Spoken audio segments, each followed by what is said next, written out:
In this video, we're going to learn about how multiplication and division are related, and we're going to do that using a model. So if we have a problem like this that says find the answer to the division sentence so that the multiplication and division sentence describe the model. So this is the model. We have 1, 2, 3, 4, 5 circles. And inside each circle are 6 dots. Okay, so this is how the multiplication describes the model. So 5 times 6, we have 5 circles with 6 dots. So 5 times 6 equals 30, and that's the total number of dots. So how does that translate to division?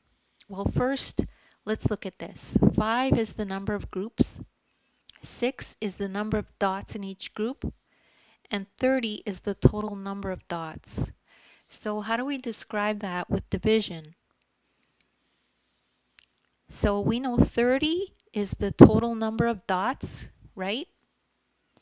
If we divide those number of dots by 5, which is the number of groups, then we'll get the number of dots in each group. And we know that that number is 6. So let's write that in. And the number is 6. And that's how multiplication and division are related. And once you do this and look at it maybe 1 or 2 more times, you'll understand it very clearly. And don't worry if you don't get it right away, you could just rewatch the video. Also, I have links in the description for other videos like this that are similar. And also make sure to download the ebook that has this exact lesson in it. You can follow along in the ebook with the video.